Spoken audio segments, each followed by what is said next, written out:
میخواستم بگویم که بیشتر همی خود آقا صاحب یاد کرد، گفت که در اینجا از او کشتیایی که از برقی یا تیل میخورن از اونا گفته که استفاده نمیشه، به خاطر از اینکه هوا اینجا کثیف میسازه. متوجه شدین گاهی وقتایی که زیادتر وطنداری که آمدین، حالا من تصویر براتون نشان میتونم، آب این بند آنقدر شفاف است که تا مو یک سنگی را که بندازی تا یک قسمتی را که متوجه شویم سنگ از معلوم میشه، برای هرچی خورتر هم باشه. اما تو یک گپ هست نی؟ بیشتر خود امی آقا صاحب یک سنگ انداخت، گفت که قبلا ماهی زیاد می بود، حالا گفت ماهی نیست. تو حالا قضیه ماهی را بر ما بگو آقا صاحب. هنوزم که هوا سرد است، میگم ماهی انشار نکده.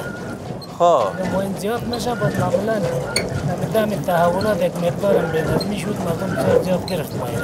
باز مردم کشیدن میتونه یا نه؟ آره. دور پرتا میکنه، قچنگک میگیره، معمولا قطور زیاد میگیره. حالا مجاهدین امارت اسلامی میمونه نمیگه؟ من است. من است؟ فقط دم تحول کمی بینظمی شد که نه دولت هم رفته بود، امارت هم جای به جای نشده بود. این مدت یک بینظمی شد دیگه. دور ماهی زیاد گرفته شد. خود چند سال هستید دیجا هستی؟ نه خود. یادم دوران مجاهدین شد که آمدی خودت؟ فقط دوران مجاهدین بود. خب از مجاهدین هستین دیگه؟ بله. بیشتر همو کسی که می مسئولیت کشتی را به گردن داره.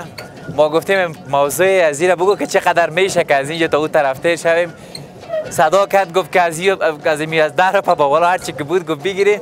منتها گفت نمیگین که کم گرفتین یا زیاد گرفتین یا چطور یا چنان. خب به نظرم رسیدیم.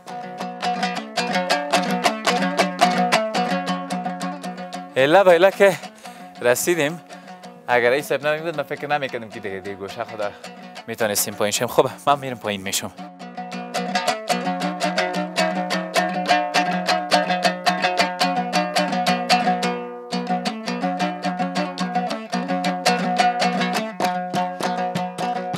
ما آقا صاحب آمدیم، گفتی طرف بند آبشارهای دیگه هم هست که اونا رو هم میتونین گفت ببینین. همیاز دیگه رئیس صاحب. بله. این آبشارهای بسیاری جالب است، میگن که پاکش رو بینگریم لذت ببریم واقعا. خوبه بین خبریم طرف با این هم قسمت های آبشارهای دیگر هم ببینیم که چه رقم است.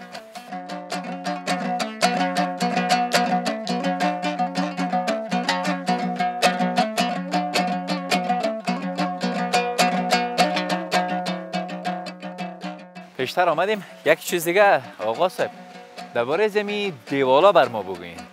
خبر شدیم کدام حکایت کدام داستان داره از خودشی؟ از نظری عقیده‌ای و مذهبیشی ما در این باور هستیم که گذرگاه حضرت علی است، اینجا معجزه است دیگه. و در حقیقت چم سر از این دیوارای از این برایی دیگه مسافه که خارج جزا است در حدود 15 تا 20 متر مسافه ارتفاعش است. ولی خود نمی عرض بند بعض جایش 2 متر است. 2 متر است با این حجم آب که دم از استاده است. ما خود من به این باور هستیم بیشتر از یک حکمت است، نظر پروردگار است. و الا اگر در سر زبان برایی باز بسیار میخود زبان نرم است، یعنی با یک چوب هم اگر داخل کنیم در داخل از میخود صخره در میاد دیگه. این آب با این حجم امکان نداره که در 2 متر صخره استاچه. ولی ما خود ما در این باور هستیم که یقینا پشت از یک حکمت است، پروردگار این را به می شکل استاده کرده. ولی از نظر علمی و فلسفیشی بازی علمی آب که میرد در یک سال در سال بعدیشی حدود 20 تا 30 سال آهک از خود تولید می‌کنه. اوه آره. ولی امی پایین از این سنگ است یا آهک است؟ آهک است، کلا آهک است.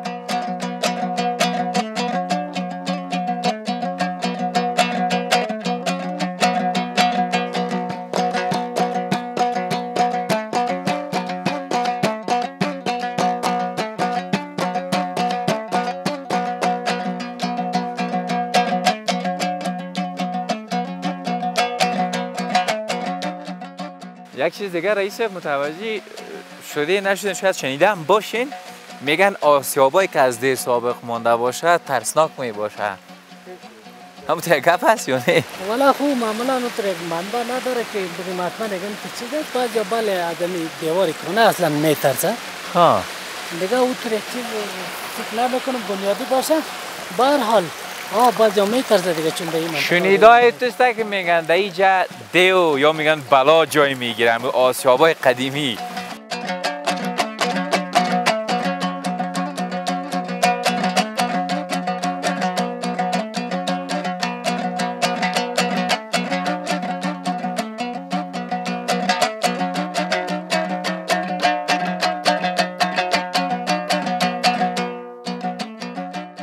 ما در داخل آسیاب هستیم.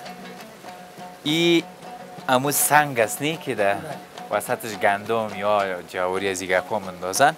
اینی از تو سنگ. پایین از این مثلا معمولا از این ناوا می باشه. دیگه کدام قسمتش هست؟ اینی که است این را بالا سنگ میگه یک به می شکل سنگ میگه به زیر است. این را تا سنگ میگه با چیزی به نام مرغک. یعنی خود پر ازی وصل است که نوا در زیر از این سنگ هست. نوا به او پر میزنه با زیر با مشکل دور میکنه آرد میکنه. نم داره خوب سی یا من میگم ایستاد هستیم نشه که پایین به سر ما این از بغلای از او میره. بهتر است که بریم بیرون. یعنی که از دول میگه که گندم داخل زمین داده. یعنی هم که از خوریش است. یعنی گندم کم زیاد میکنه نرم و درشت میکنه. این چوبه که میبینی زیر از این بودخانه میگه این گوش میگه یک زمان آسیه را تیز میکنه یک زمان سوست میکنه و توسط اون زمان چوب بالا و پایین میشه.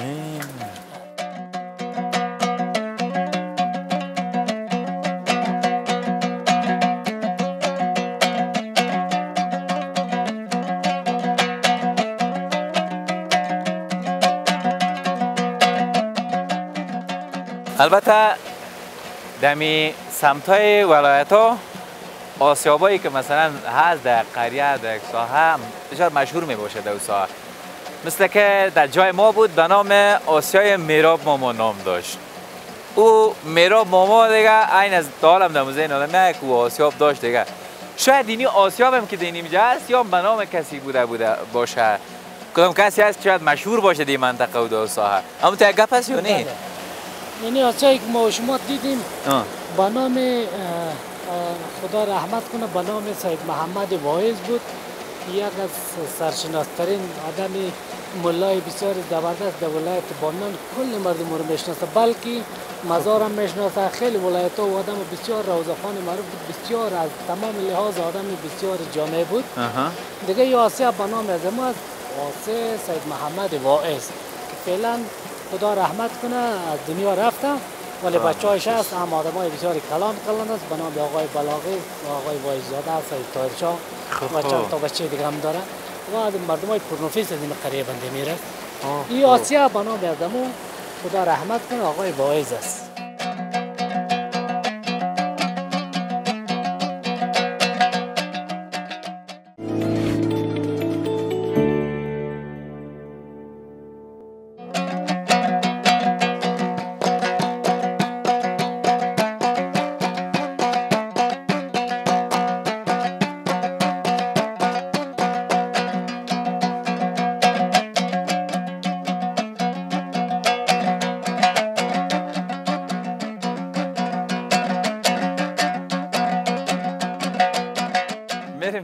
رئیس البته مصطفی جان رفیق خوب ما دمی اول گپ زد مرا خیلی برام جالب بود خندیم گرفته گفت بیاین من خودم گفت کسی هست شما رو اون طرف میبرم ما مصطفی اما تا گپ است خوبه میریم خیر.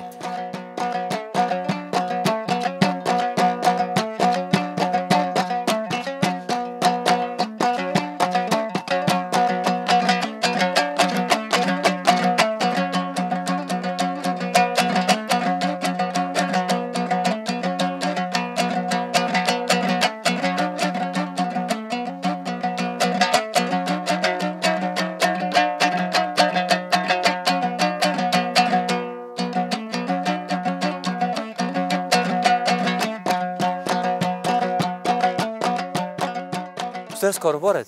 خوب است. خب مگذره گزاره ای است؟ چقدر است هم یک پیره رو طرف رفتیم پس آمدیم مال ما خو میخواستیم بگویم گفتن هرچی که دادین گپی نداره. حالا چه رقم هستم یک پیرک میرن اون طرف پس میاد. یه گپ نظر که مثلا چقدر میبره دیگه کسا غیر ما؟ ساعتکی سین پایگاه کلان است از روی ساعت قید میشه. خب از روی ساعت قید میشه؟ این است نیم ساعتش 200 میشه. نیم ساعتش 200 میشه. او والا. یا است نیم ساعتش 100 میشه. خب کل پیسه شما جمع میکنین دیگه. آه نه اونم گپ است. میریم پیش بیننده باشین.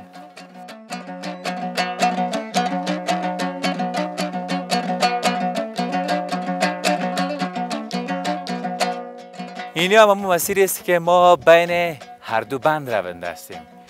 جایی که تا هنوز هیچ رسانه و هیچ میدیایی تا هنوز نرفته دیگه به یک مشکل ما خود تا اینجا رسیدیم. بیشتر راه دیگه هم داریم طولانی تر. بیننده باشین.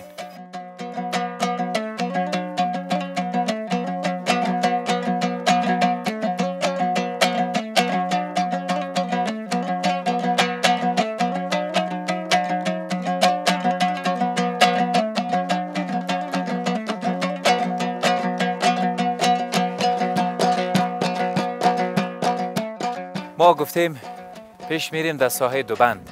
ما نزدیک دوبند هستیم. گفته البته خود آقا صاحب گفته که کسی اینجا از رسانه تا هنوز نامده. اما تو یک گپ هست؟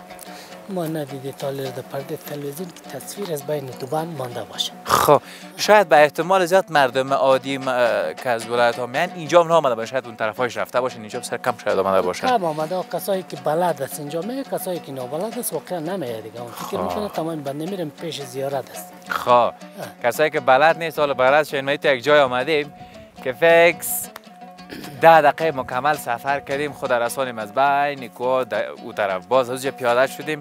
حدوداً اینا 40 دقیقه است که پیاده روان هستیم. آمدیم به نزدیک دوبند. نزدیک دوبند جای هست که اینجا ممو مثل که در اونجا قانون و مقررات وضع کرده گفته شده که مثلا بعضی چیزا رو که خود نبیارین یا بعضی چیزا ممنوع هست. اما چیزا در اینجا هم هست مثل همو بند. خب بیشتر میریم بیننده باشین.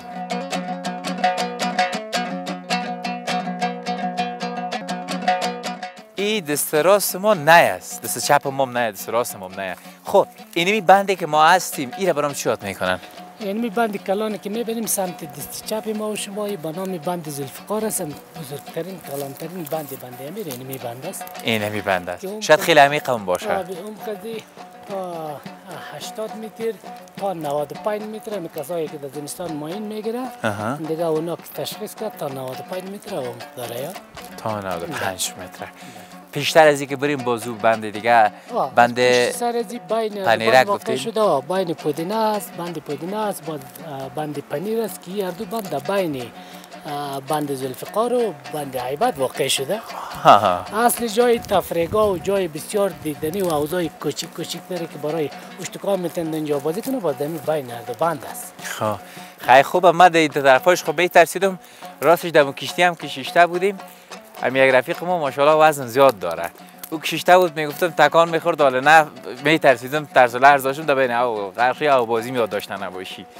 اینجا که رفتیم او بازی هم میکنیم گرچه هوا سرد است ولی آقا صاحب گفت اینجا گرمتر از گفتی ها بشه. همون تو گپ است؟ اختیار خود شما دیگه اگر مری شدین بعد گردن از من میاد.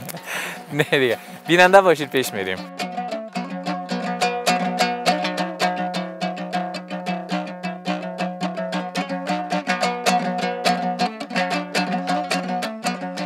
به نظر من پیشتر دیگر رام هست ولی اینجا خوب صحیح معلوم میشه پشت سر ما. اینا رو بر ما بگو دیگه رئیس صاحب که ای بند است بند پودی نگفتی یا اونو دیگه است؟ یعنی جاهیلی که میگرین ما شما میگریم این بند پودینه است که اطراف سر نای پوشانده دیگه جاهیلای کوچک هم وجود داره که از این پایین‌تر هست. دیگه اونا کدام نام خاص نداره منتها بند پنیر که هست باز پایین‌تر از این هست. طرف کم رس هل بشینه. اصلی جای دیدنی بنده میرم واقعا اینمی قسمت ها هست که ما و شما فعلا آمده که در اینجا هیچ رسانه تا به حال فکر نکنم آمده باشه. هیچ رسانه تا هنوز نامده؟ فکر نکنم. اگر می آمده هرگاهی حتما ما یک پست در تصویر میدیدیم که در ما در تصویر هیچ تلویزیون ندیده بسیار جای زیبای لوکس است. در این حالی که آبای خود مدنی ازی به شکل افشار سرازیر میشه در بندای پایینی و چشمکه‌های کوچک بسیار آبی سرد بسیار لوکس هم داره. از او باز این سیاحین که ما استفاده می‌کنیم.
رسیدیم به همون نقطه هردوبند دیگه.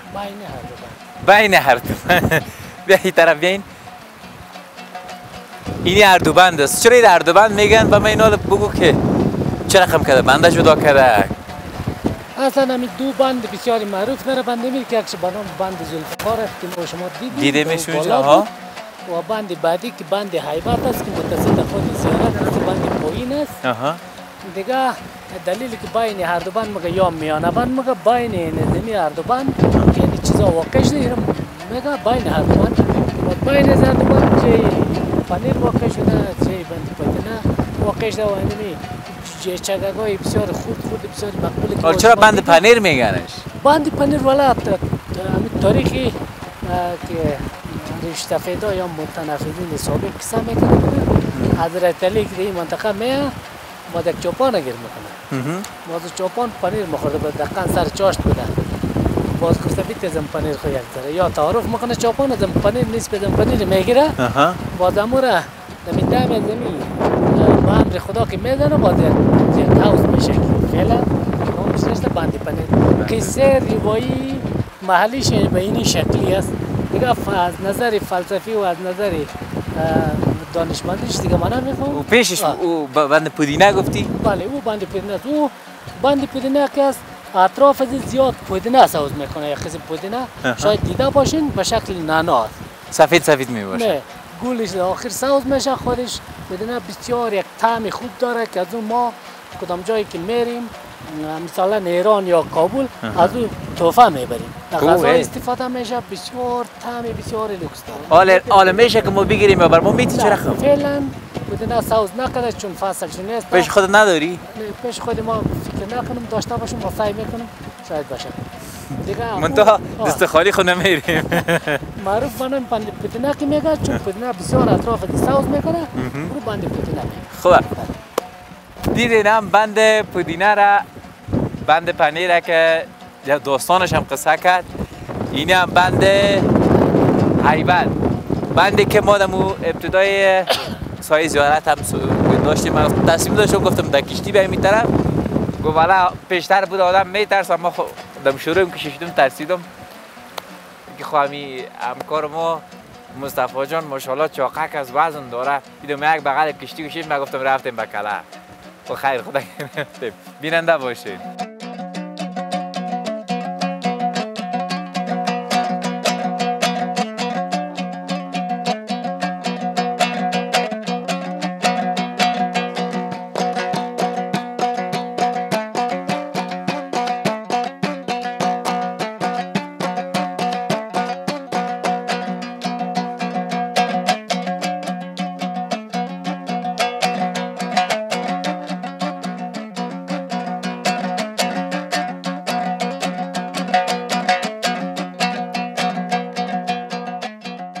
نمو وسط دو بند هستیم. البته شمال هم بسیار زیاد تیز است.